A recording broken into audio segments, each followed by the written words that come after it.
and I was taken to hospital. Doctors did anything they could to help me, but I was declared dead.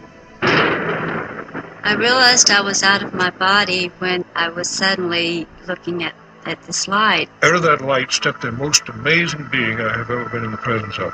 It was just total selflessness, understanding, kindness, all-consuming love, wonderful love.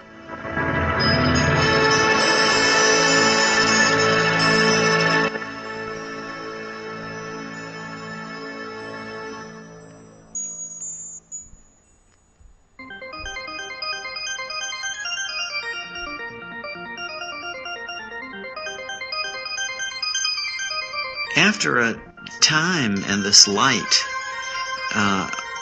all of these people have to pay a return trip back. What they tell us is that the reason they chose to come back was not for themselves, because for themselves they would rather have stayed with this presence of love. When they do return, incidentally, then the story becomes very interesting from the point of view of human psychology, because we find that these patients are profoundly changed, that they are imbued with a totally new value structure, that whatever in their lives before they had been chasing, whether it was money or power or fame or any of these other things that people seek, they say that after this experience, their value primarily is to love others, to seek loving relationships with their fellow human beings. And also they tell us that they have no more fear of death whatsoever.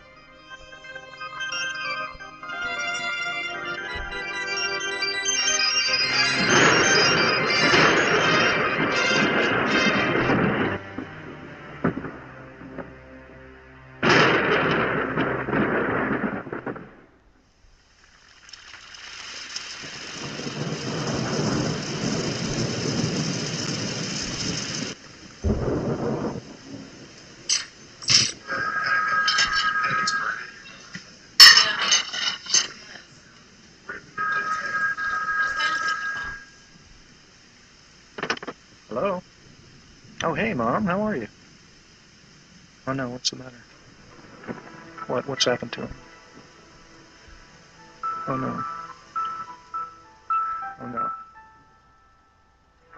I was shocked when I got that phone call.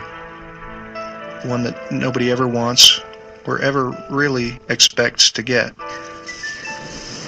There's just so many feelings that I really want to share. I just want to be there. Okay,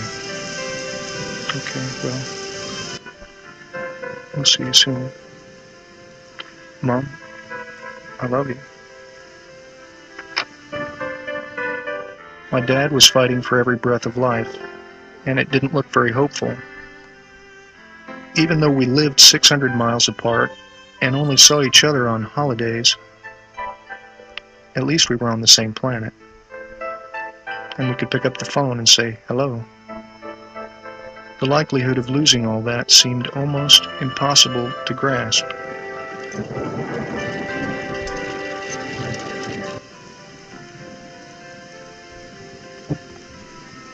Dear Dad,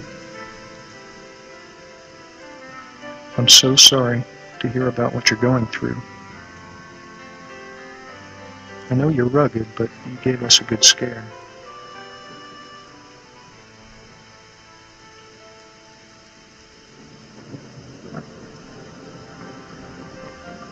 Dear Dad, I'm writing you this letter because I don't know if I'll ever see you again, yet I have so much I want to say. Dad, do you remember several years ago when I was still grieving over the death of Suzanne? I found a great deal of comfort in some books I was reading about dying. It was at that time that I met a doctor of psychiatry, a researcher named Dr. Raymond Moody. I'm sending a copy of a book that he wrote, which was a great deal of help to me then. Dr. Moody has observed a pattern that occurs in people the world over, regardless of their culture or religion. As a matter of fact, the prior religious beliefs or background of the person doesn't seem to have much to do with whether or not they have an experience and even the content of the experience. Mm-hmm. We've even had people who say that prior to their experience they were atheists or agnostics who have very beautiful and full-blown near-death experiences. Really? And do they remain atheist and agnostic? Not at all. Once they come back, they tell us that they're totally transformed and they have no more doubt whatsoever that there is a God and that there is a life after death. It's about his research on the stories of people who have approached death, many of whom actually had the experience of dying and then were revived and lived to tell about it. What happened is I felt like I'd been hit by a train. But what had happened was I was talking on the phone, holding the telephone like this. The lightning came down the phone line, entered my neck. It went through my spine, threw me up in the air. As it threw me in the air, it knocked me out of my shoes and welded the nails in the heels of my shoes to the nails in the floor, which is how I was grounded and I didn't explode. Before I shot myself, I measured like we did in CPR to find where the heart was. And that's where I just took the barrel and put it up against my chest and pulled the trigger. I had not responded to treatment. I was getting worse, and the doctor had come to see. And at this point, he says, I've lost her. She's gone. And I thought, well, who's he talking about? But just before this, I had been in terrible pain. I was just hurting so bad, I wanted to get away from it. 15 minutes before I was to be picked up by a Jeep, I was discovered to have a temperature of 106.5, and instead of waiting for the Jeep, the captain in charge of the ward sent me over to X-ray, and the last thing I remember was the captain in charge of the X-ray asking if I thought I could stand up long enough for them to get a picture of my chest. And I remember hearing that X-ray making that peculiar whirring sound and then a click, and I'm told that I collapsed in a heap. This wasn't a typical bee sting because I quickly realized that there was a problem, and I tried to telephone someone for help. The rest of the ranger station was about 3 miles in, and I tried to telephone my boss to send some help, and I fell and went unconscious. Luckily, from what I understand, he drove through. My boss drove through a little while later and noticed that I normally just waved to him as he came by, and I was lying down on the floor, and he called the ambulance. I was a dissident in Soviet Union, and I had an invitation from United States. In 1975, I received this invitation. In 1976, I was given the exit visa, and I was leaving for New York that day, and I was coming to take my passport, and I was ready to fly. My family was already in airport waiting for me. That time, on sidewalk, I was moved over or run over by car. It was fabricated by KGB. They wanted to kill me and not to let me go. And I was taken to hospital. Doctors did anything they could to help me, but I was declared dead. This is pretty much all over the world. We found this common pattern. They tell us that at this point where their doctor says they are dead, that they may actually hear the physician say, oh my, he's dead, or we've lost her, or something like that. And they say that from their perspective, actually, they still feel very much alive. Indeed, their consciousness is heightened. And they tell us that they seem to leave their physical bodies. They say that they float up, typically right above the bed in the operating room or the emergency room, and they look down and they can see their own physical bodies lying on the bed down below. I was above my body. I was floating, and there were people around me, except I didn't realize that that person there was me. But then all of a sudden I heard this statement, "He's gone, he's gone." And it was the paramedic making that statement to the driver. At that point, I was standing behind the paramedic. I was watching him work on my body.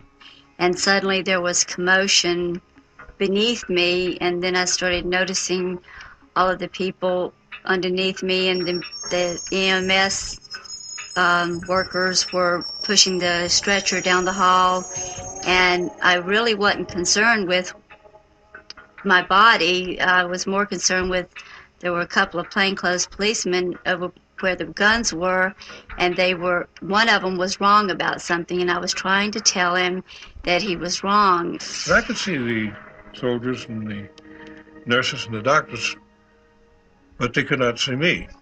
And I went from ward to ward, bed to bed, trying to find a soldier that I thought that looked like me lying in the bed. I was becoming more and more desperate because, as I say, I could see these human beings, but I could not communicate with them. Finally, I went into this little isolated ward room. And sure enough, lying in the bed with the sheet pulled up over the head was this body that I had to recognize as me because it had my fraternity ring on its finger. And there was this slight buzzing at the ear, and I felt myself pop out of the body. I don't know how I came out. I was just suddenly out of the body.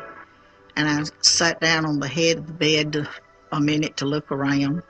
Then I felt myself float up to the ceiling, and I was looking down, and he said, "She's gone." And I couldn't believe it, and I thought, well, who's gone? And I was trying to look down to see.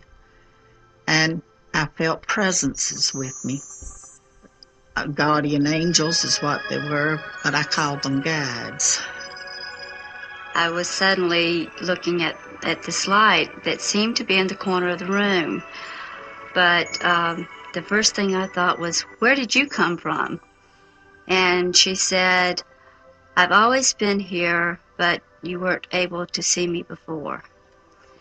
The reason I use she is because she emanated feelings of selflessness, love, all-consuming love, understanding, kindness, and those were attributes that I thought of as being feminine. After a while in this, they say that they begin to feel an indescribable feeling of bliss, that it's something that transcends words, that we can't put it into the language that we have in everyday life. One man, for instance, told me that although he was in great pain in his chest prior to leaving his body, as soon as he left his body, that he was overcome with a tremendous sense of joy and peace, a kind of ecstasy. There was absolute freedom of your soul and body, and this amazed me. And this was very interesting too. I was happy to be in such experience because I could see their thoughts. I could see everything what was happening. I could smell, I could hear, and I could see their thoughts. This was the main thing what was very, very making me happy and proud. I don't know if this word is good to use here or not, but I'm proud of that I can see their thoughts. But I can remember that it felt very exciting to be above and to be out and looking down and not threatening at all. Then I knew I was supposed to be keeping up with my body, so I followed my body through the hall and out the front door. And there's something about being outside when you're out of your body, but when I got outside, it was just wonderful.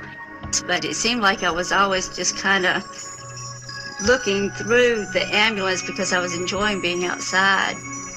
It's really kind of a nice experience with the lights and everything and the feeling of lightness. As I have come out, I'm in no pain, but I'm also just free of everything. I'm no one's wife, mother, or daughter. I'm just myself alone.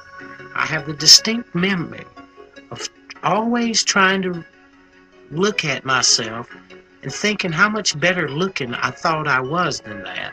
Because this guy was ugly, he was in trouble, and he had these blue lines all down his face. And I was happy, truly happy, to be away from that body. They could have it. And I did not feel one bit of remorse or sadness, no matter what had happened.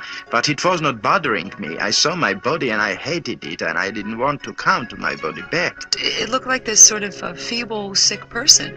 And it didn't dawn on me until it seemed like many minutes later, I'm sure it was a flash, that that person was me.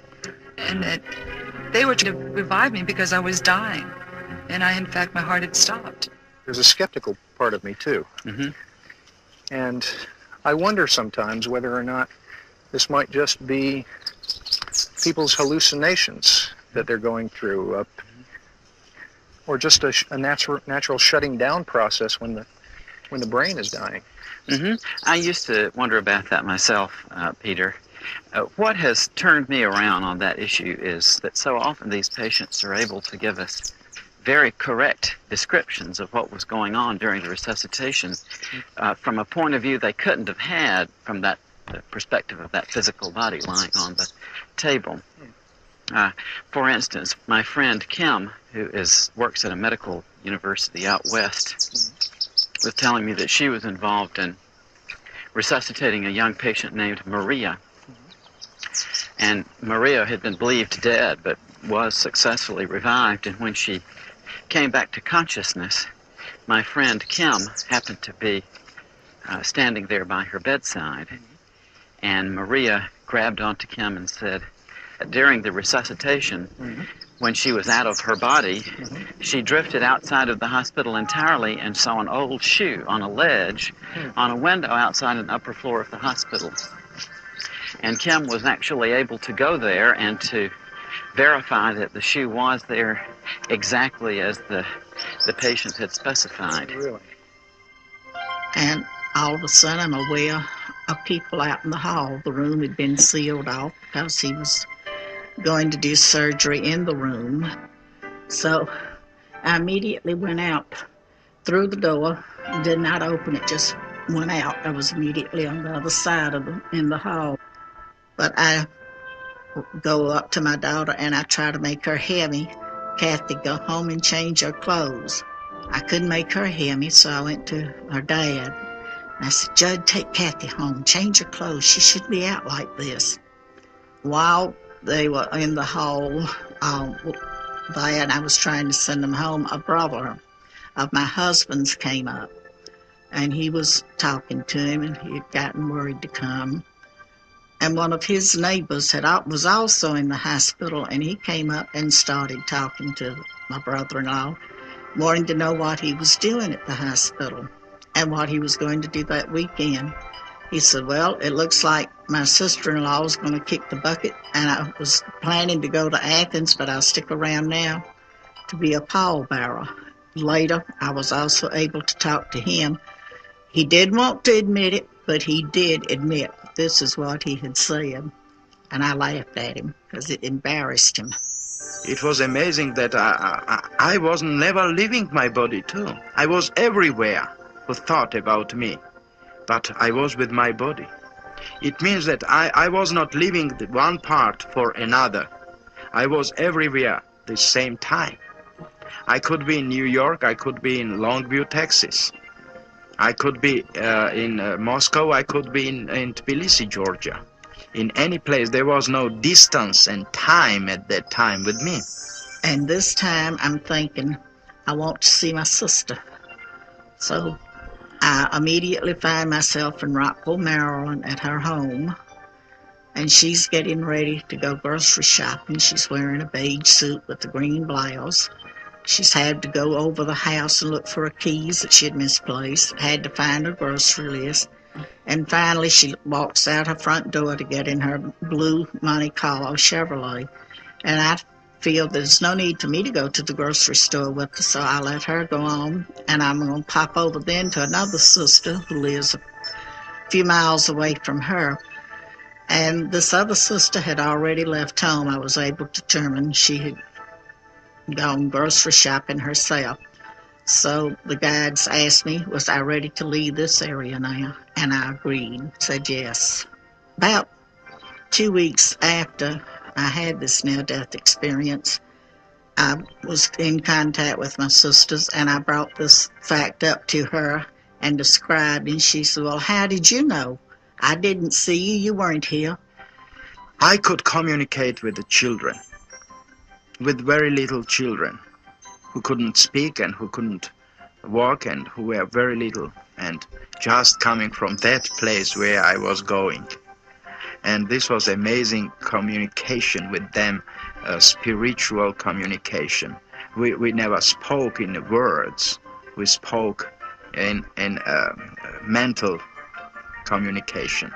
And she had broken hip, and nobody understood why she was crying so loud. And the doctors and his parents were very concerned about this. And I said, don't cry anyway, nobody will understand why do you cry. And she stopped crying and she smiled, you know, and it was incredible experience for that people who were around, and they looked at her and said, what's happened? Why she's not crying at this time? I want to tell them that, you know, she has these diseases. This happened with her, but I couldn't communicate with them. After third day, when I was back to my body, and after 3 days when I could speak, I said them that, you know, your daughter is crying because of this. She has a broken hip, and you know, and this is the diagnosis which you are seeking on, you know, and they found that it was truth, you know. They were shocked and they were surprised. I've also wondered whether or not people may not just be going to places that they've known before in their memory. Well, they certainly do that. They do go to places where they have been, but they also fairly frequently end up in places where they didn't know existed on the way. And in one case, that of Dr. George Ritchie, he was actually able to find a place that he had seen in his out-of-body experience. I had left that room, went as far as Vicksburg, Mississippi. Saw a man getting ready to go into a white all-night cafe there on the corner of a street there in Vicksburg, and asked him if he could tell me if I was going in the right direction to get to Richmond. And this man acted the same way that a ward boy had in the corridor that I passed as I was going out of the hospital, like he could neither see me nor hear me. Actually, I walked right through the ward boy going out. But I was so determined to get back to Richmond that never even stopped me. And when this guy couldn't see me, then I realized that there was a vast change. Something was wrong, that these people could neither see nor hear me. The way that I know that it was Vicksburg, Mississippi, because 10 months after this experience, I came back through Vicksburg and recognized the white all-night cafe on the corner. Time and distance, as you and I comprehended in this room, simply does not exist, because simply by wanting to be heading back towards Richmond, apparently I was. And before I tell you about the most adventurous kind of out-of-body traveling, I want you to promise me that you'll come to visit me and say goodbye before you actually leave this world. There are occasional reports from people who experience another dramatic form of traveling, that they actually leave their body, zoom up above the Earth, and travel far into space and see the Earth down below. Dr. Carl Jung, the great Swiss psychiatrist, was an example of this phenomenon when he had his near-death experience in 1944 in a heart attack. At the beginning of 1944, I broke my foot, and this misadventure was followed by a heart attack. Extremely strange things began to happen to me. It seemed to me that I was high up in space. Far below, I saw the globe of the Earth bathed in a gloriously blue light. I saw the deep blue sea and the continents. I could see the snow-covered Himalayas. I knew that I was at the point of departing from the Earth. The sight of the Earth from this height was the most glorious thing I had ever seen. After a while in this situation, though, they become to realize that although they can see and understand perfectly what's happening, no one else is able to see or hear them. So they seem to undergo a state of turning inward of the sense of identity, if I could call it that. They become aware that this phenomenon they're experiencing has something to do with what we call death. And it's at that point that the more transcendental parts of the near-death experience tend to unfold. I have this pain, and I'm in darkness. I cannot see anything. Then I cannot move hand, then I cannot move my body. And then I understood that I am not there, but I am. And it scared me. Fear. Unknown.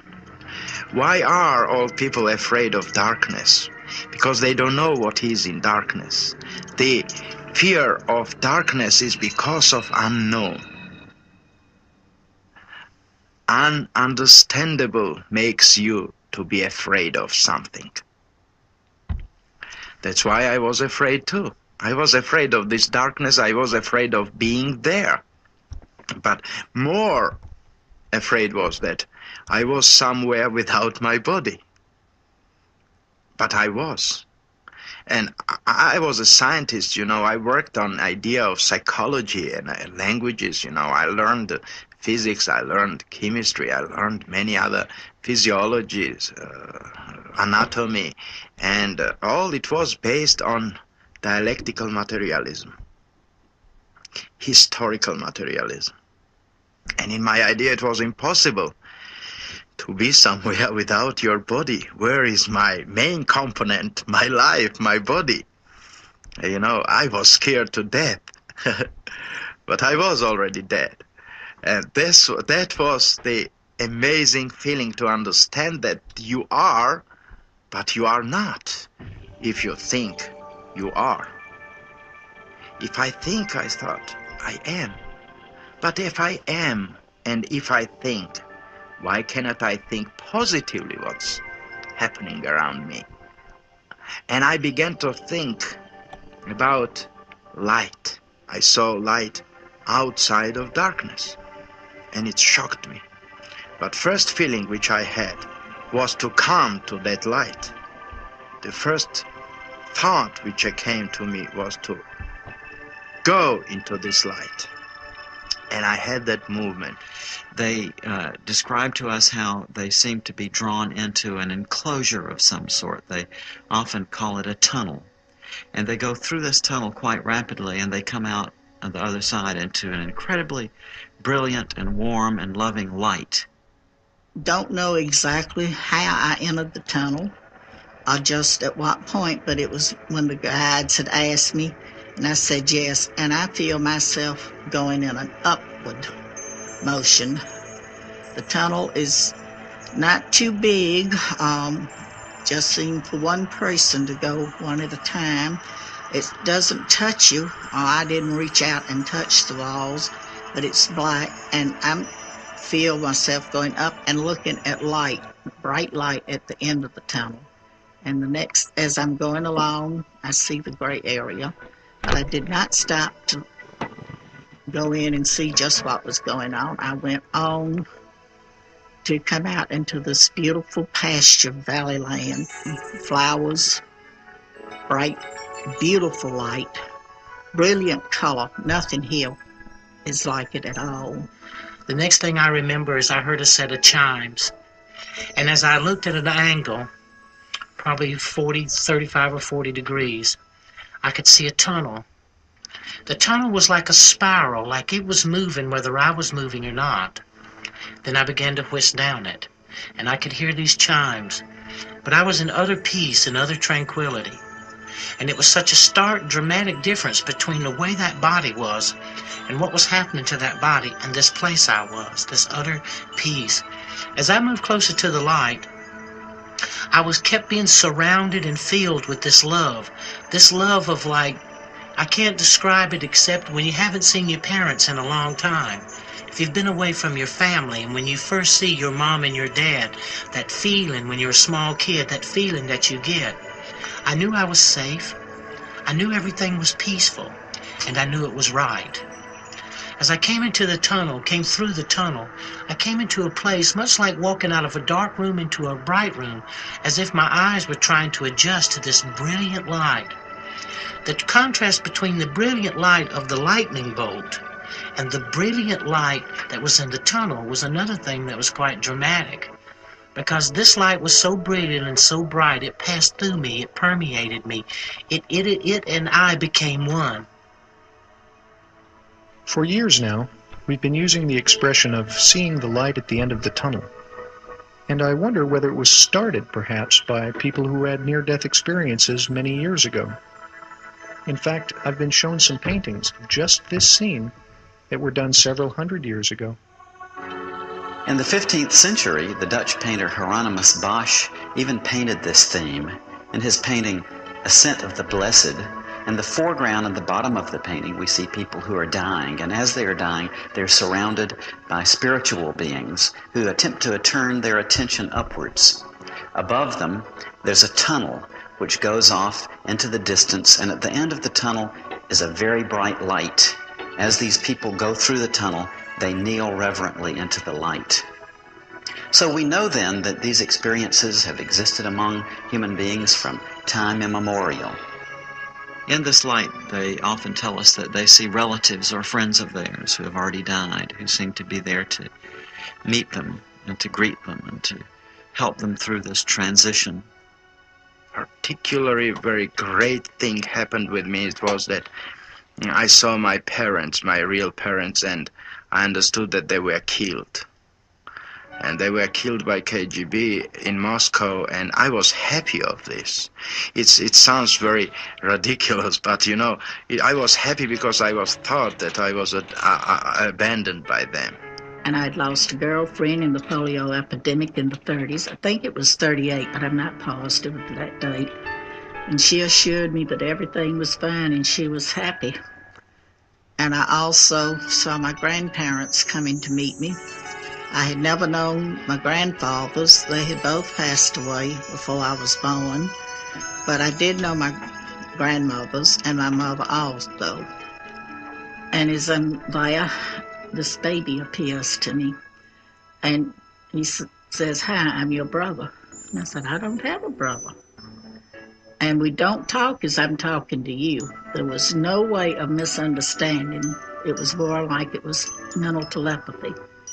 And he shows himself to me as a small infant, dressed in a cap and a little long dress with the knitted sack over it, booties and socks, and tells me to look me over now and remember how I look this way.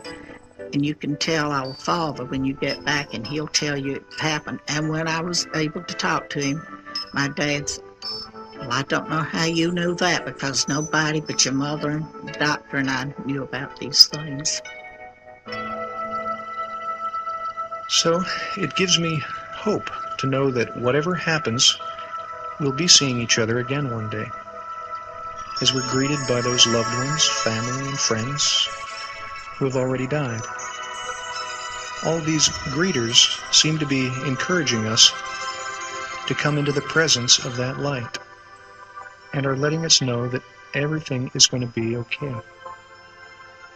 The being of light that these patients often describe encountering is plainly a personal being. They say that they are in the presence of a being of complete love, who accepts them and loves them totally, and who has a wonderful personality, is very knowledgeable about them, very wise, very helpful, also has a wonderful sense of humor. This is the most wonderful part of it. This is a warm, loving light. It's the most masculine, but it also has overtones of mother love, sisterly love. This just pulsates around. He has totally accepted me and forgiven me for everything I've ever done. But can I forgive myself for some of these selfish things I have done? She took on all the pain and all the suffering with total understanding of what had brought me to that point, and it was like we were intertwined, and that everything that I felt, she felt too.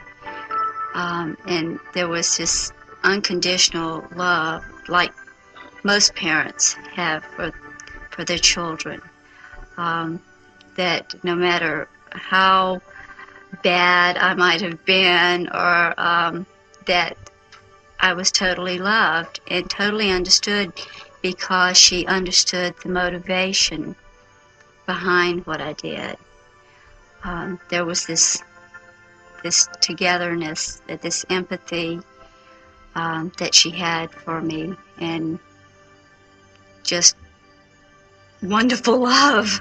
And sitting there wondering what to do next, when suddenly that room became flooded with light. And then three things happened simultaneously, just like that. Something deep inside of the spiritual being sitting on the side of the bed looking at the corpse lying in the bed was told to stand up, you're in the presence of the Son of God. Out of that light stepped the most amazing being I have ever been in the presence of, the most powerfully built male I have ever seen. To my right, I saw a being coming toward me. In those days, I had never heard of the death experience or ever had it described to me, so I had no idea how to relate to it. Since then, I've heard people describe it as God or Jesus or Moses or lots of different names, a great angel. I believe that this being of light was my higher self, the greater part of me, looking at the part of me that just experienced this life.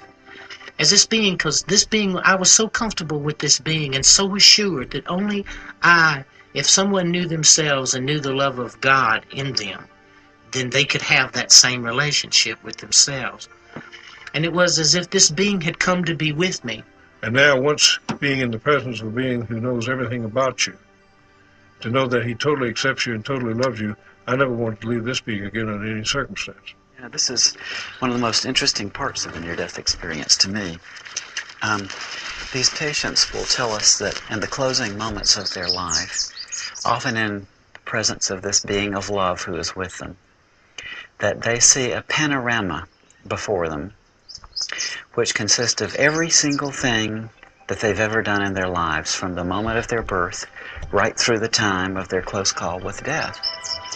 And they say that they see it all simultaneously, not with the events in temporal sequence, but rather all displayed there at once in a way that they find very difficult to describe. As those hospital walls virtually disappeared, and I saw every minute detail of my life, seeing my own cesarean section birth through the 20 years that I had lived, because I was only 20 at the time. With the light, there is this panoramic view of my life. It starts with birth. It continues right on to where we are at this point. All at the same time, I am part of the view, as well as watching it. I am actually doing these things. I guess it's a speeded up version of a camera that just runs double time or something. But I actually had the feelings of what was going on as I saw it, and also standing off to the side and being able to look around and look at the different things that went on at different times in my life. I saw all my life, but it's in that dimension which cannot be described. This was holographical view of being inside of your life, and then being as a viewer, participating the play of theater which happening there, but it is you, and you know that you are this. At Disney World, they had this Kodak ride where you sit in this seat and you go, there's this movie that surrounds you, and it makes you feel like you're a part of the action, and you can even get butterflies when there's a big drop or something. So it was around me in a form to where it was like I was participating, but it was participating in the mind or in thought, but it just seemed like a lifetime of pain happened in just a short period of time. If I had a panoramic view of my life, every feeling, every thought, every action, every deed, all at the same time. The same time. And as it started happening, I began to see how I affected the person that I had the encounter with, or the experience, whether it be me personally or whether it be someone else. And then how they were affected. How it was one step removed from us and how they were affected. And believe me, there is nothing hidden in your life. If you imagine this panorama of your life as like a still pond, and each action in your life is like a pebble which you flip into that pond. At the point where that pebble impacts on the surface, you see ripples going out. Right. But he said that as these ripples in this panorama impinge on others, then you can see the secondary effects going off from those people in the form of ripples. I see. So I think it illustrates how tied in we all are to one another in this life, how profoundly our actions and our feelings affect others. And of course, in this life review, we're made aware of that in a very profound way. Yeah. And people say, too, that it's not the events in your life that you would necessarily expect which get reviewed. It's not the big accomplishments, but rather the simple acts of kindness, often things that you would even have forgotten.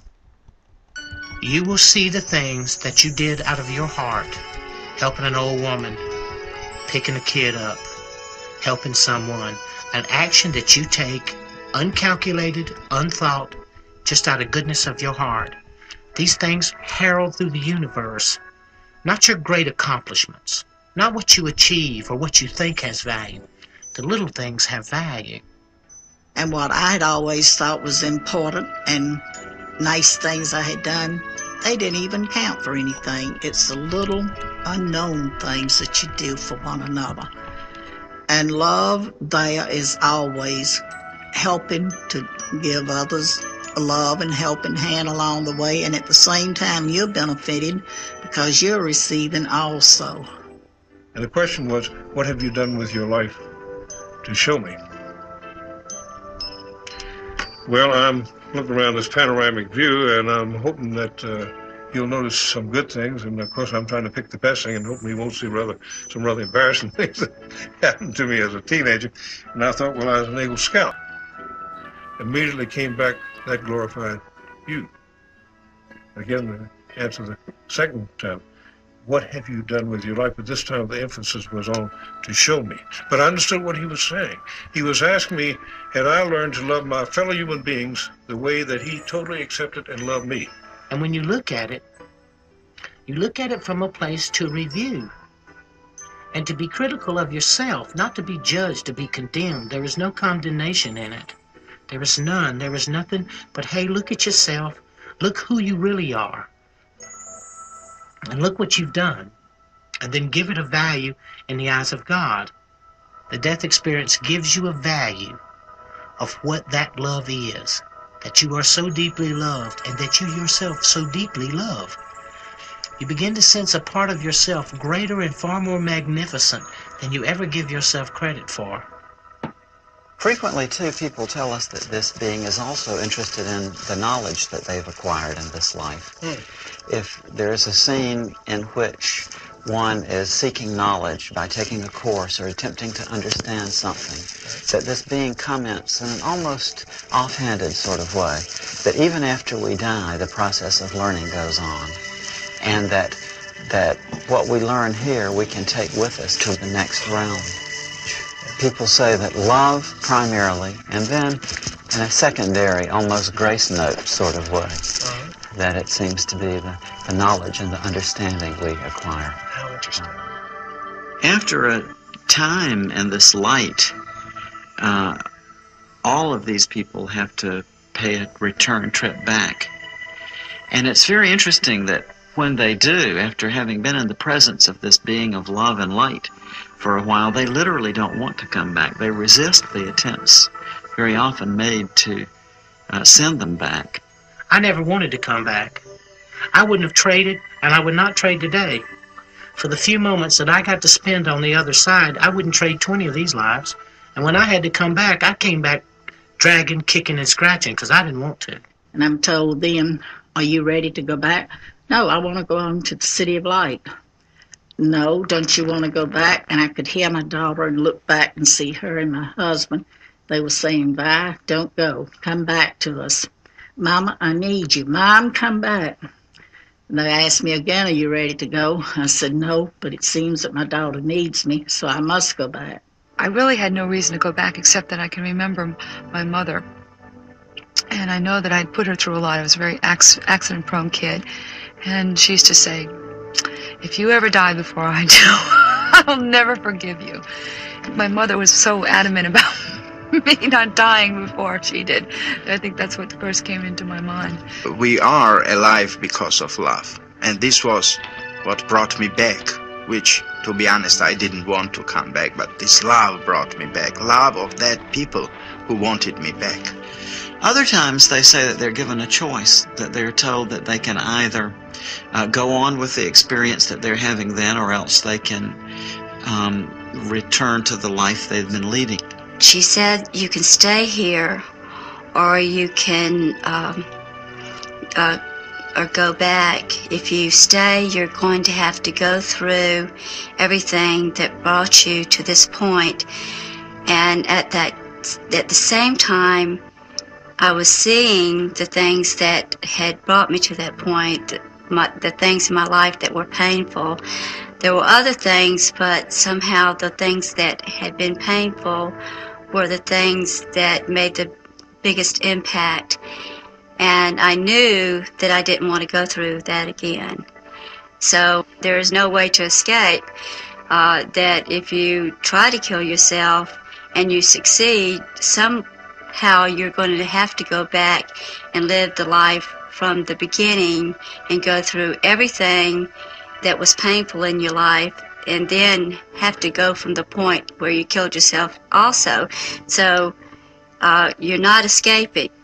And people will say to me, they say, well, Daniel, what about hell? I'll say, well, they didn't bring it up, and I darn sure didn't. Because maybe they might have checked and said, hey, Daniel, you're on this wrong list, you're supposed to be somewhere else.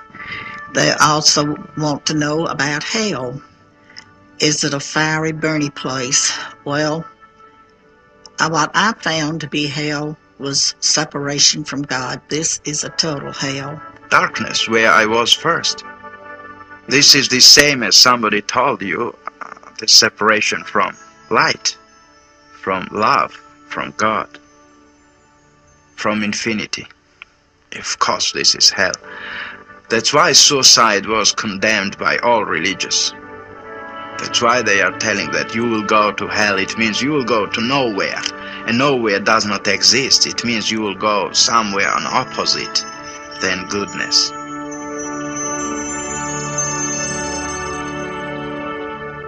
Very often they're told it's not your time to die yet. You've got things left to accomplish, so you must go back.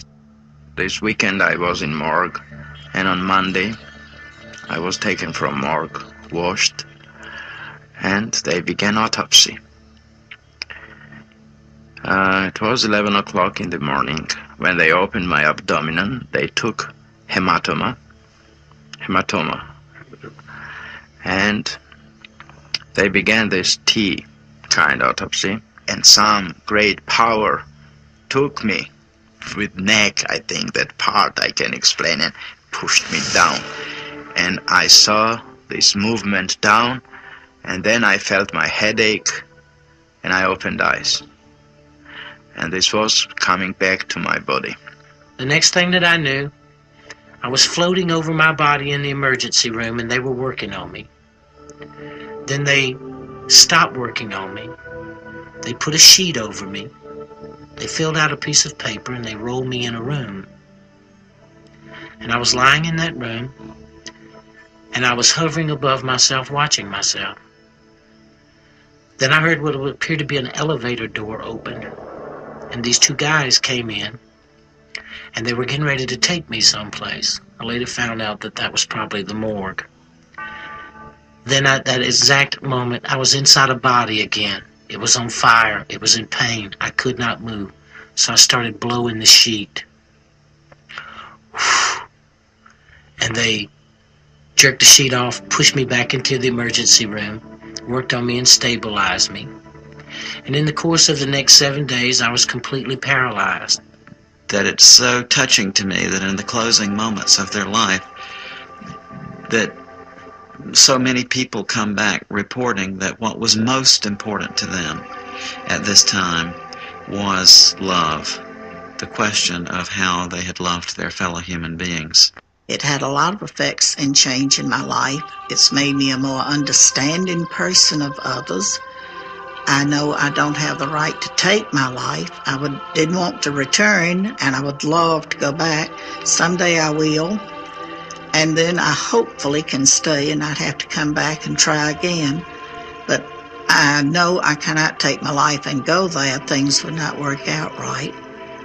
But I think I'm a better person by watching for the needs of others and not being always selfish. Well, I'm still selfish. I'm still a human.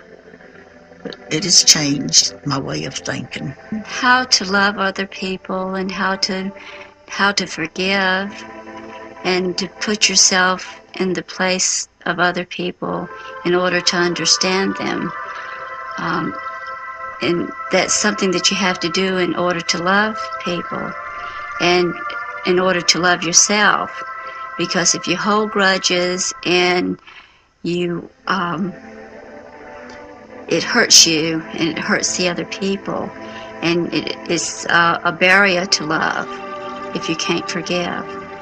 You don't necessarily have to forget when people hurt you, but you have to understand them and forgive them. And I think that is the most important thing about love that I've learned, and how to look at how we're alike rather than how we're different. This is the main message which I brought back, that love is what cannot be changed. This is everlasting. And love is with life always together. Love, what keeps this world alive. Love as an eternity. Love as a basic of humankind. And we are alive because of love. I think the most important point about the death experience is that it is orderly. And the fact that small children, all the way to grown people, have similar experiences. And if people could understand that if they would pay more attention to each other and to care and have faith and hope in each other, we could also begin to believe and have faith and hope in the true nature of the love of God. And not God in a religious value, but God in a spiritual value. That through love all things are truly possible.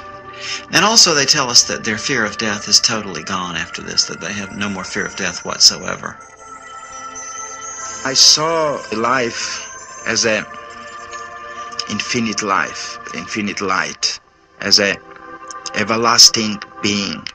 We cannot die because we are already created to live forever. The dimension of spirit is everlasting life. The third thing that I've learned is that life is forever. Death is nothing more or less than a doorway, something you walk through. Death does not exist. Don't be afraid. Death is only the part as a station, railroad station, where you come always to go to another life. I find it very comforting and encouraging to hear from so many people who have explored life beyond physical death that life goes on. So I know it's true, if either of us went tomorrow, we'd be joined again in what must seem like an instant. Back in a flash, as you always say.